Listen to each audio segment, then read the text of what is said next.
Radio,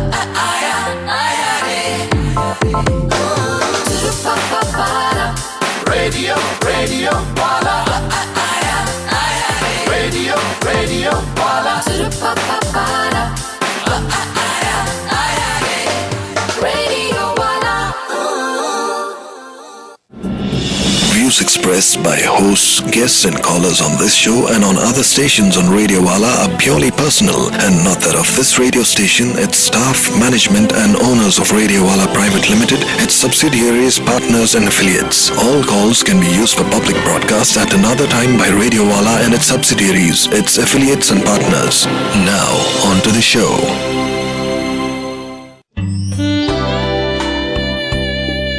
Hello and welcome Between the Sheets. Yeah, my name is Anil.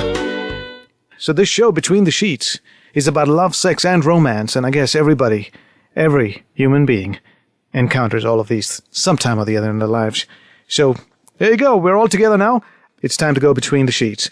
If you know what the show is all about, well, you know what I'm going to do next. But if you don't, welcome. If you've been here for the first time, if you're here for the first time, and wondering what to expect, well, here you go. Let me give you a little heads up. You know, in the daytime, we're playing roles. We either working, we're in school, we're moms, we're dads, we're, brothers, sisters. We've got lots of things going on in the day where you really don't have to, focus on your own issues. Or your joys or your happy moments or your sad moments or whatever it is. You don't have time to think. Maybe a fleeting thought here and there during the day, but at night when you're about to tuck yourself in, this is when you can hear yourself the loudest because it's all so quiet everywhere else. This is where you focus on what makes you happy, what is keeping you happy, how your heart is working out, how your mind and your heart are working with each other, how your heart and mind are working with somebody else's heart and mind that are so close to you in your relationship with someone you're in love with. All of that stuff comes out really loud. So why not talk about this stuff now? In fact, I'll take it one step further. All the stuff that we hear ourselves think about at this time has a huge impact on how we balance ourselves out as human beings and how the rest of the next day goes on. Because if you're not at peace in your mind and your heart, you're just not going to be at peace. Everything else is going to show that turmoil. Or if you're really happy, it shows in the rest of your day and how you interact with people. So it's really important. What's more important is to talk about all of this stuff. Bring it out in the open. The good part about radio, it's anonymous, so you don't have to be worried about being judged. This show, definitely. In fact, what I say, if it makes you happy, do it. If it doesn't make you happy, don't. I don't care what it is. With that being said, well, we could dig deeper into the things we'd like to do.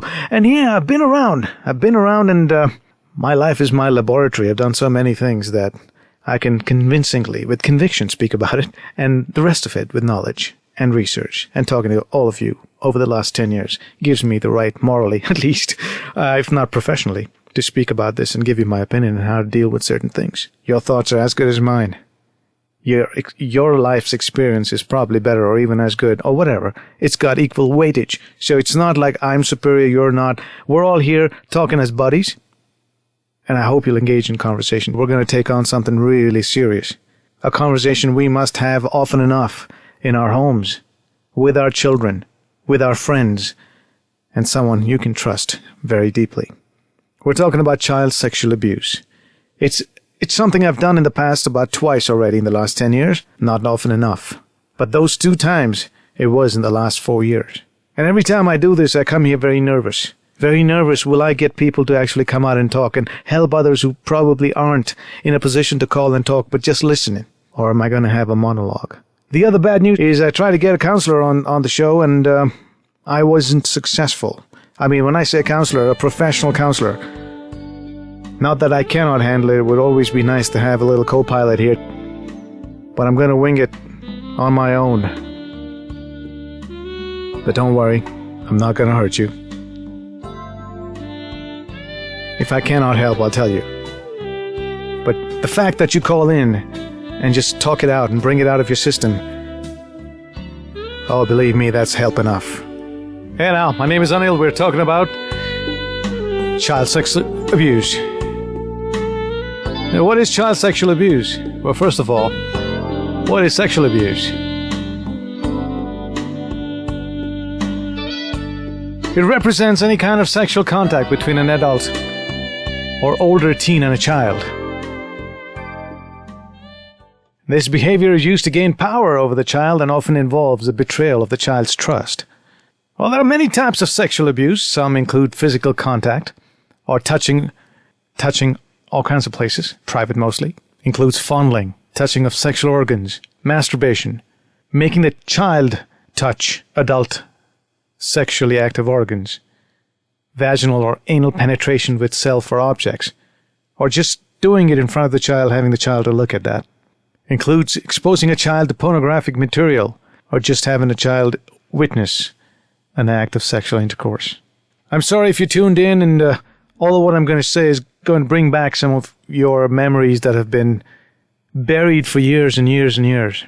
Well, the fact that you're listening in means somewhere deep down you wanted to. You wanted to get out. You wanted to bring that buried memory out and throw it out into the universe once and for all, so you don't have to carry that burden. Now, how common is child sexual abuse, you ask? Now, statistically, it's shown that 3 to 7% of boys are sexually abused by the time they reach 18, and 2 to 5% of girls. That kind of makes it 2 out of 10 children are victims of abuse. Now, these statistics may vary depending on the country you're living in. Now, India has the largest number of children, 375 million, according to a study conducted in 2007, so it has been a while. I'm sure that number has gone up. It's almost nearly 40% of its population.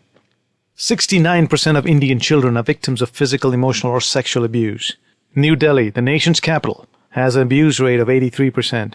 89% of the crimes are perpetrated by family members. Boys, now hear this, ladies and gentlemen. Contrary to popular belief, boys face more abuse than girls, 72% to 65%. More than 70% of cases go unreported and unshared, even with parents and family. Startling. Saddening. Unbelievable, but some of you have lived these statistics. You know none of this is unbelievable. You know you've been to hell and back, and some of you have just stayed on in that hell. Mentally. If you're a sexually abused survivor, a child sexual abused survivor, a terrible ordeal that you've been through and are perhaps looking for some understanding and some peace of mind, I'm here all alone in this studio, hoping that I can talk to some of you, or as many of you as I can. I may not have all the answers for you, but I will listen patiently, without judging you. You don't have to call me with your real name. You can stay anonymous, if that makes you feel better. Do you know why you're a survivor? It's about accepting the past. Sexual abuse survival involves accepting the past, facing the fact that it happened. It doesn't matter what kind of abuse that was, or how tragic its consequences. The first step to recovery and being a survivor is to accept what happened, but not blaming yourself for it. It's not your fault. It never was. I know it's not commonplace for you to find a professional to go and seek counseling for it. And culturally, we know we don't like to open up these things to our closest friends or family. Not all of us are that lucky where we do have friends and family that will be non-judgmental. The biggest fear is the fear of being judged, even by your closest friend or sibling or parent or anybody you feel that are closest to you. I mean, ideally, I'd say you should talk to a therapist. That in itself is a big hurdle. That's what's prompted me to come on and do this show, so that at least anonymously you can talk about what happened. And when you talk about what happened, you're going to let others know there. Others that cannot call for whatever reason, but are listening to see if they can get some of the nuggets of your wisdom over the years and how you survived and how you dealt with it. Because perhaps they're not having such a good time with it and they need help. Perhaps they know that they're not alone in this world that have gone through something like this. They know there are others that have come out of this alive and kicking. How did you cope with the abuse while it was happening? You see, I have so many questions. Questions that you probably need to answer for yourself as well. What were your thoughts? Did you feel anger, hatred? Or was it just some kind of calm that you didn't know what was happening? Did you blame yourself or perhaps feel guilty or dirty? Because all these feelings, when it was happening, that you remember now from the past, plays a big role on how your future and your present relationships and dealings with life in general are. You got to trust me. The level of trust I seek from you is so high, without which I do not encourage you to call me if you don't trust me. So we are between the sheets. And we're talking about child sex abuse. Are you a survivor? Have you been there? And how are you doing it now? How are you dealing with it? How did it change your life? Did it continue to dictate the decisions and the choices you made growing up? These are some of the questions I have. Some of the questions you should have. And nothing more cathartic than when you can talk about this and reflect. And in a way bring closure to all of this and move on. The fact that you may not have ever told this to anybody in itself is a problem, which is weighing you down, whether you know it or not. If you're just tuning in, well, welcome. I know you took your time. It's a busy life. I hope you've just wound down, let your hair down, finish up for the day, hopefully had your dinner, and you're ready to tuck yourself in, and you're wondering, what are we talking about? It's a little serious, but we don't have to take life that seriously. We would like to just be ourselves like we normally are between the sheets. But we are going to talk about child sexual abuse. If you're a victim, if you were a victim and a survivor now, would you like to share your stories with me? Not because I'm curious, it's because I think it'll help you. I know it'll help you. I know this has helped millions of people talking about it. I'm also aware this is something that's not very easily shared, considering our cultural and social boundaries and challenges. We've never had an opportunity to talk about this with our closest people in our lives. Child sexual abuse, something that happens with the people you trust the most. Most of your abuse, I'm sure, is from somebody you've known in the past, or even now you know, and you're confronted with his face or her face, and every time that happens, you have a flashback on things that weren't so right with that person. But who are you going to tell this to? How are you going to let it out? Keeping it all knotted up inside is not going to do you any good. Now you could say, yes, we'll go, let's go and talk to a shrink or a professional or a counselor. Yeah, but how many of you do that? How many of you have done it? And if you have, and it has helped you, speak about that experience, because all of that sharing is going to help somebody out there. Even if you've helped one person, believe me, that's going to be worth it. It's going to make you feel so good for the rest of your life because you've passed it on. You've paid it forward. If someone's been good to you, it's time that you be good to someone else. It's not about payback, it's paying it forward. So I hope you understand. Now, when you call and talk about your experience, we're being selfless about it. Are you young parents now? Do you have children? If you don't, someday, soon in your lives, you may want to have children. You may have children. And as parents, I'm telling you, this is the scariest thing. Protecting your children from the people you trust most and the people you've known most. You don't know who's lurking out there. Who's lurking out there with a habit that you didn't know existed because nobody told you about it. I mean, I know I have an uncle, someone who was very close to the family. He had a history. It was hard to believe at first. Someone who was the life of the party and was in the middle of every festivity we had. He had a history. A history that was revealed by someone so close to him. A child so close to him because he got too close to her. Now I've got children, and it's unfortunate we had to keep them away from him. But then he brought this up upon himself. So parents have a huge responsibility to protect their child and to take their child seriously, give them a sense of comfort, to come up and talk to them about anything. But the biggest problem here is the child fears telling the parents because they believe that the parents will think she or he is lying. Can you imagine that situation? That situation where you know something's wrong happening to you almost on a daily basis and you have nobody to tell. Imagine when you're 6, 7, 8, 9, 10, 11, 15, 16, where you feel you're alone in the world because everyone's looking at you thinking you're the liar. It's not you. It's your fault. How lonely can one feel? Have you ever thought of that? Who are these people anyway? Who are these people who want to abuse and do things like this to children? What kind of mental makeup do they have? Well, why don't you talk to me? I am also aware that it's not easy for you to call in and say, hey, here's my story. But I come here with so much faith when I turn this mic on thinking, all right, what can I do to change the world and what can I do with others and help them change the world? You know you can change the world a little bit. Even a little bit is part of the big solution. So come on, let's change the world. and make it a better place. Sure, is particularly close to me because I understand and I know the kind of pain a child goes through when they're abused sexually. At an age when they don't really know what's going on, it is the deepest, the most severest form of breach of trust. First of all, when a child trusts you 100%. At that age, they're usually guileless. You're nice to them, they give you their life. Now, people who sexually abuse suffer from emotional immaturity, of course, no kidding, low self-esteem, and inability to see harm in their actions, and lack the knowledge to control their impulses, especially when they're attacking a child. Now, here's something to think about. Often the offenders were victims of child sexual abuse themselves. Not all the abusers are in that category, but you can go two ways. You can become super protective and make sure that nobody else goes through it, or you become an abuser yourself. Most abusers are not strangers to the child.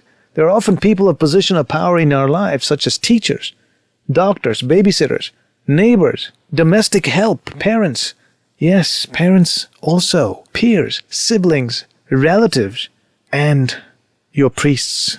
These are the people who have power in your life. Power to earn your trust. Power to betray that trust and get away with it. Well, why do they get away with it?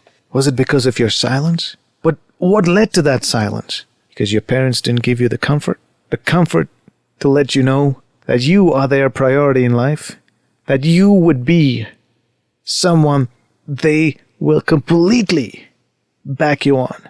Imagine going and telling your mother, listen, Mama, your brother did this to me. And if you're the kind of mom, or you had a kind of mom or dad that freaked out and say, how dare you say this thing about my brother? My brother is like the bestest guy in the whole wide world. Now your mother just chose her brother over you, and that's not very comforting for a child, because that child is only you, has only you in their life. And if you turn their back on them, if you turn your back on them, where are they going to go except into their own life? They look inward into their own survival by themselves. That changes their personality. And that lasts for the rest of their lives. Yeah, and strangely, I'll tell you, male child is far more at risk than the female child for sexual abuse. Have you been there? Am I talking about your life? Am I digging up old memories you thought you buried way back where? I'm not going to apologize for digging it up, but I'm going to urge you to, now that it's all dug up and it's coming out, let it all out. Talk to me. Tell me how you felt. What happened? How are you coping with it now? What kind of advice would you give parents now and soon to be parents? I know it's easy for you all to say, well, we're not parents yet, so it's really not applicable to us. Well, no, you're wrong. If these things aren't reinforced over and over again to you now, when you are parents, you're not going to automatically get into this protection mode, you know. So please listen to this. How are we going to change the world together, you and I? Let's talk about the effects of sexual abuse. How it affects your mind, body, your soul, and your relationships, your self-confidence, your sexuality. If you're a survivor, you know what I'm talking about. Add to it. Come on, be brave for yourself. The worst is over. But is it really? Do you have closure on this? Have you allowed it to close and so you can move on with a clean slate? If you've never talked about it, that's the first step. Talk about it. Be comfortable about speaking about it. That in itself is a road to recovery. And I guarantee you'll get there. My name's Anil. Will you tell me about your thoughts on child sexual abuse? Are you a survivor? We're talking about child sexual abuse and how you survive this.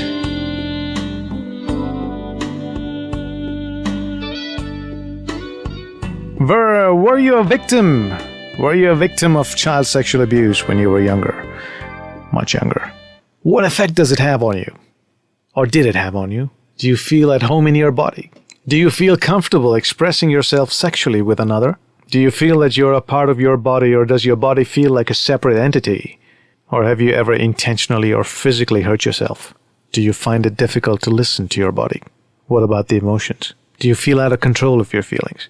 Now, what we're talking about right now is, what are the effects of child sexual abuse? Well, how does it affect your body, your mind, your soul, your relationship, your self-confidence, a lot more than that? Do you feel you're sometimes and don't understand all the feelings you're expressing or experiencing? Do you have wide mood swings? Overwhelmed by a wide range of feelings that you have? Or when it comes to your own relationship now as an adult, what are your expectations of your partner in a relationship? Do you find it easy to trust others? Or do you find it difficult to make commitments? Are you still lonely even if you're in a relationship? Not because your partner is just not with you. It's probably because you're not with him or her. Is this what you're feeling? Have you built a wall around you? A wall so high that it's very difficult to let others close to you, or bring them in, or see who you really are and what you feel? Or do you find yourself in relationships with people who remind you of your abuser, and you know is no good for you? Does any of this sound familiar to you? Does any of this feel like you've known somebody with this? Does it feel like it's you? Because you know you're a survivor, and you know what happened when you were a child. How's this working out? See, normally I could have talked about all of this thing with a counselor who I thought would be here with me, but no. I cannot be responsible for someone else's lack of commitment, but I'm here. This is what I was supposed to do, and I am going to do this with or without a counselor. So I hope you trust me enough to call and talk to me. Bring it out. I know I'm not professionally trained. I don't claim to be. What I am is someone who will listen and listen good and tell you what I think.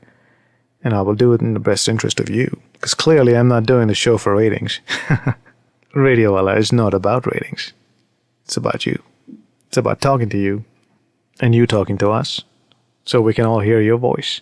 Not literally, but learn about you from your thoughts, from your experiences, and how all of that sharing will impact the others, and start the creation of change. Mostly for the better, but sometimes for the worse. Welcome Between the Sheets. Hello. Hi, Anil. Hi. How are you? Fine. How are you doing? I'm doing all right. I'm glad. Great. I'm glad you called. Thank you for that. You know, you deserve your horny moment just for that. Thanks a lot. For being my first-time caller. No, I've called again. Tonight. This is my second time. But you're my first caller tonight. Oh. But that's okay. So I'm not going to ask you your name, because if that could be kind of strange, because I'd rather you be anonymous.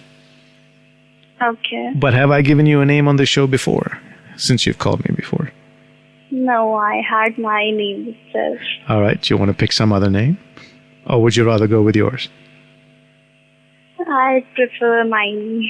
Okay. So who's this? What's your name? Neha. Hello, Neha. Hi. And you calling to say hello to me? Yeah, actually, I don't have a story or something to share or some incident to share, but yeah, it happens to and fro with girls especially. But did you know, Neha, that boys are at higher risk for this? Yeah. Yeah, more boys face this than girls when they're children. Not to take away the pain from either side, but yeah. Do you know of anyone that's been through this? Not that I know of, but yeah, when we are there, public places or something, we come across these incidents, somebody touching you here and there, something like that. No, what I'm talking about, child sexual abuse.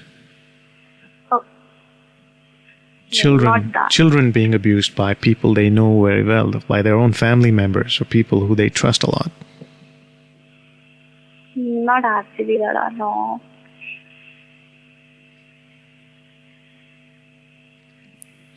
You know, but yeah, and that's not surprising that you don't know of these things, because usually nobody talks to you about it.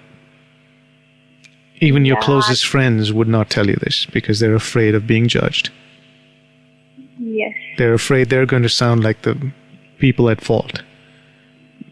They're going to feel that you will not side with them, but will side with the person who attacked them and saying that no, it was your fault. So they're afraid to talk to you. And that's the problem with this whole issue, is they have nobody to talk to. Yeah. Actually, that is the main problem.